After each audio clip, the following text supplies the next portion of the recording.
Today you walk among the crowd, as always. Just another face, just another number, just another life passing between morning alarms and artificial lights. You've grown accustomed to living yourself from the outside, to observing yourself like someone watching a mediocre movie they can't escape. No, I don't mean that you show to the world. I'm talking about the other one, the one who observes from the shadows of your consciousness, the one who knows that this life, your life, is a fragile construction, a shell. When was the last time you really looked at yourself? Not at that reflection you fix every morning, but at that presence waiting behind your eyes. The one who breathes when you no longer can. The one who stays awake when you fall asleep. Carl Jung called it the encounter with the shadow. That moment when you finally face everything you've buried. Your inconvenient desires, your uncomfortable truths, the forgotten child you once were, the elderly person you fear becoming. Have you ever wondered why you keep postponing the most important conversations? Those that can only occur in silence, in solitude, in that space where there are no filters or audiences. There's a reason why everything distracts you all the time, why you need constant noise, external validation, endless plans. The system is designed to keep you running forward, because when you stop, you feel it. That emptiness that no purchase, no title, no superficial relationship can fill. It's no coincidence that you fear silence. That's where the truth awaits you. Jung said, "Your vision will become clear only when you look into your heart. Who looks outside dreams. Who looks inside awakens. But awakening hurts. Light is painful after so much time in darkness." It's no coincidence that the most transformative moments of your life were born from pain. The loss that left you empty, the failure that destroyed your identity, the betrayal that shattered your certainties. It wasn't success that changed you. It was the ground crumbling beneath your feet.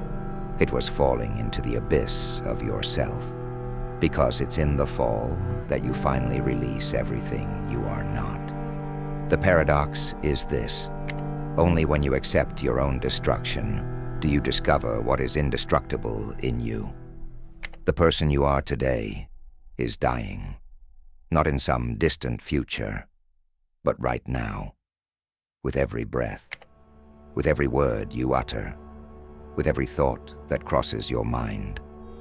The question isn't whether you will change. The question is, will you consciously participate in your transformation, or will you resist it until it breaks you? Jung understood that the process of individuation, of becoming who you truly are, requires courage. The courage to look at your own shadow, to recognize your wounds, to abandon the mask you've perfected over the years. There is a space within you that waits, an empty temple, a blank page, a silence that contains all possibilities. But you cannot enter carrying everything you've been told you are, what you should be, what you could have been. You have to enter naked, vulnerable, real. Do you remember those rare moments when you felt time stop? When for a fleeting instant, the mask slipped and you felt something authentic, as if for the first time you were completely present, completely alive. It wasn't the great achievements, it wasn't the possessions, it was those small moments of truth, of connection, of presence. The great lie is that you will find yourself somewhere external, in another relationship, in another job, in another country. But you have never been lost outside. You've been lost within. In that labyrinth of expectations, you've confused with identity. In that web of comparisons, you've confused with purpose. Know thyself. The ancient mandate inscribed in the temple of Delphi. The invitation you've been avoiding your entire life.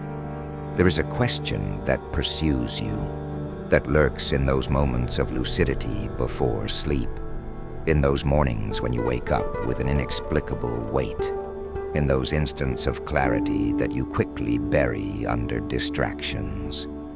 The question is simple.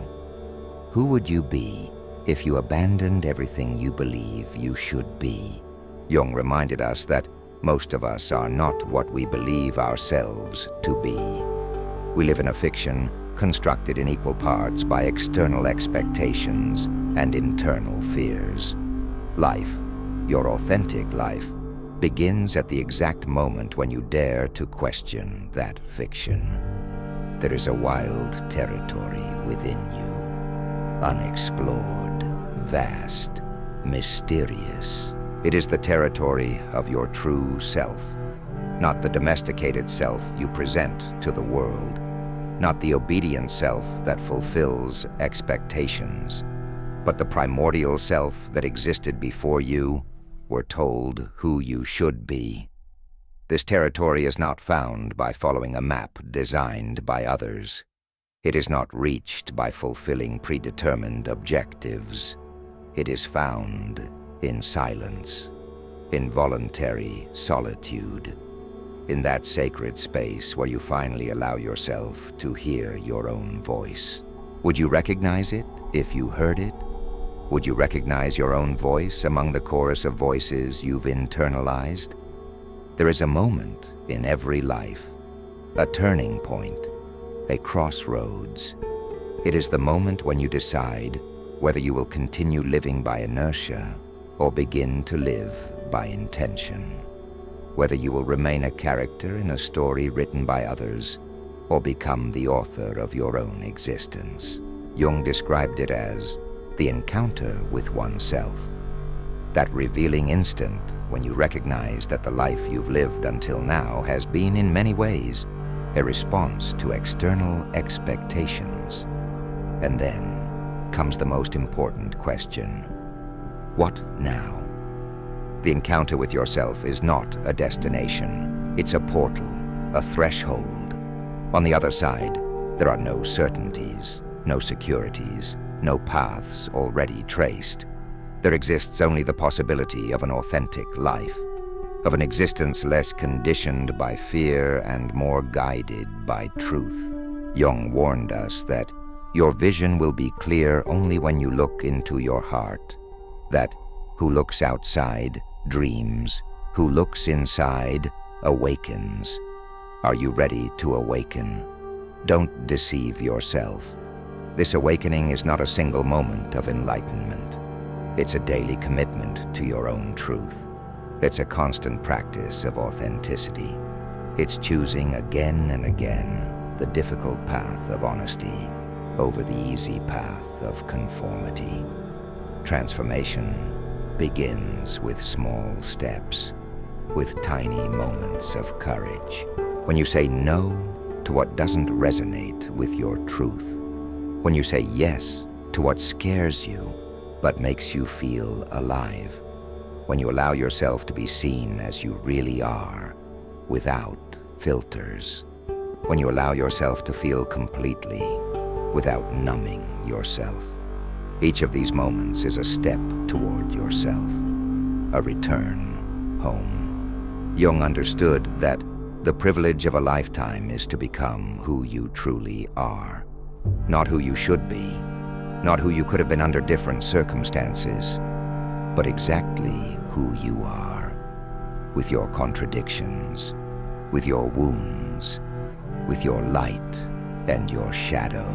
Life begins when you stop fragmenting yourself, when you stop rejecting parts of yourself, when you understand that you are both your lights and your shadows. Jung called it the integration of opposites. That moment when you understand that you don't need to eliminate your darkness in order to shine. That in fact, it's precisely in the integration of both where your unique power resides. The question was never how to be perfect. The question was always how to be complete. In today's world, you've been taught to compete, to compare yourself, to seek external validation. You've learned to value yourself for your productivity, for your visible achievements, for your ability to fit into pre-established molds. But what happens when those molds begin to suffocate you? When the success you achieved doesn't fill the emptiness you feel? When the life you've built seems to belong to someone else? There is an existential moment that Jung described as the dark night of the soul. It's that period where everything you believed to be true collapses, where the answers you had no longer serve for the questions that emerge. In that space of apparent disintegration lies the seed of your rebirth. Because it's only when you abandon who you thought you were that you can discover who you really are. Think about those moments when you felt completely alienated from your own life, as if you were observing from outside an existence that doesn't belong to you, a routine you mechanically fulfill, relationships in which you play a role you no longer recognize. That feeling of strangeness is not a flaw in your system. It's an invitation to wake up. Jung understood that the process of individuation, of becoming an authentic individual, involves unlearning, disconnecting from collective expectations, questioning the stories you've been told about yourself. And in that void, in that space of not knowing, is where you can finally connect with your essential nature. Who would you be if you didn't have to impress anyone? If you didn't have to prove your worth? If you could abandon the constant need to justify your existence? The answer to these questions won't come from self-help books. It won't appear in motivational seminars. You won't find it on social media. It will emerge in the spaces of silence you allow yourself. In those moments when you abandon the frantic search and are simply present with what is. Jung described the collective unconscious as a reservoir of experiences shared by all humanity. Symbols, archetypes, and patterns that transcend cultures and eras.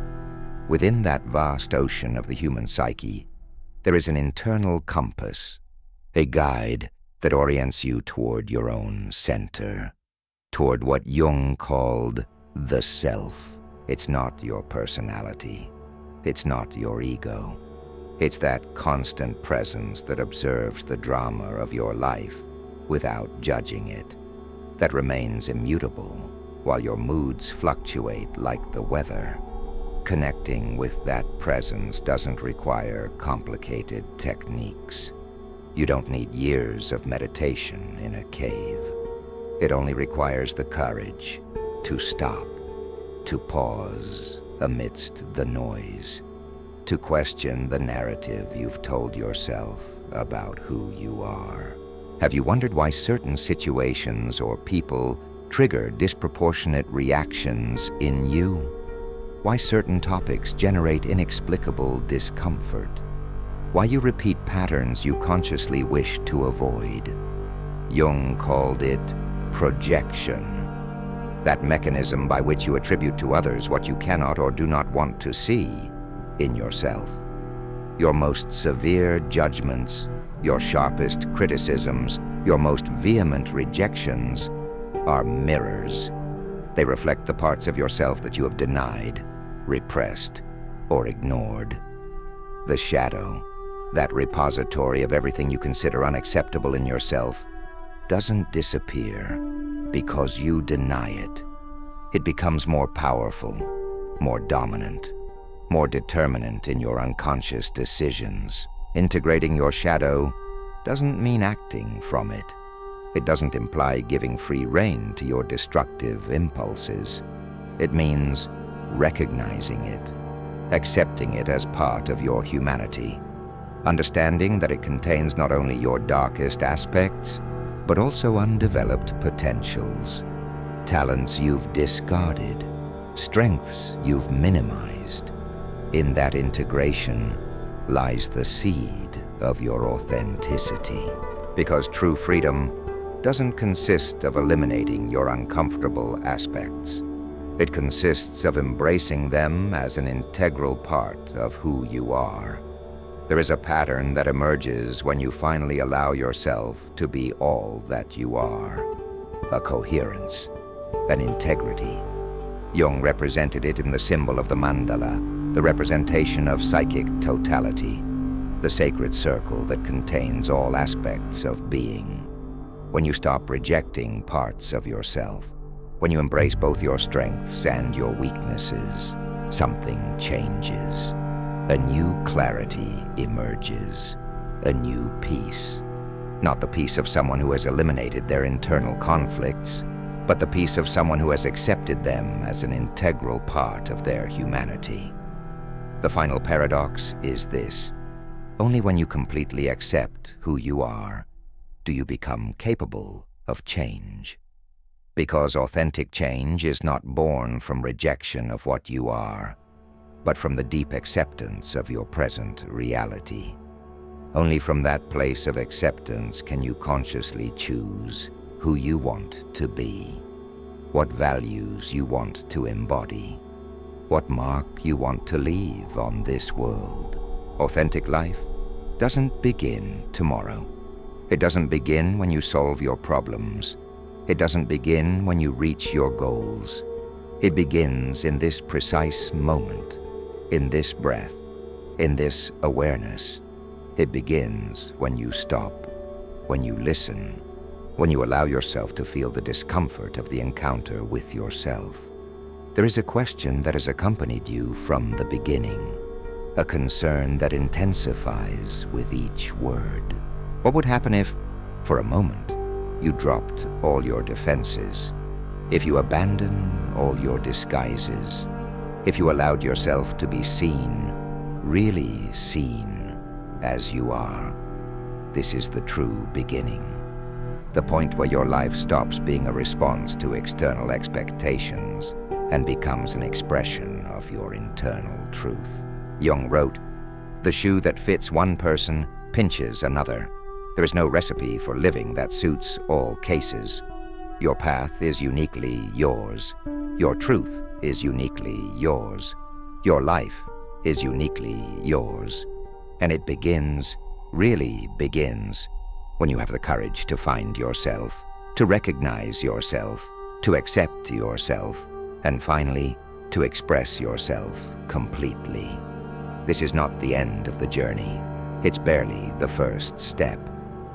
If these words have resonated in some deep place within you, if they have touched that part that knows, that has always known, that there is more to life than what you have experienced so far, share in the comments a single word: awake.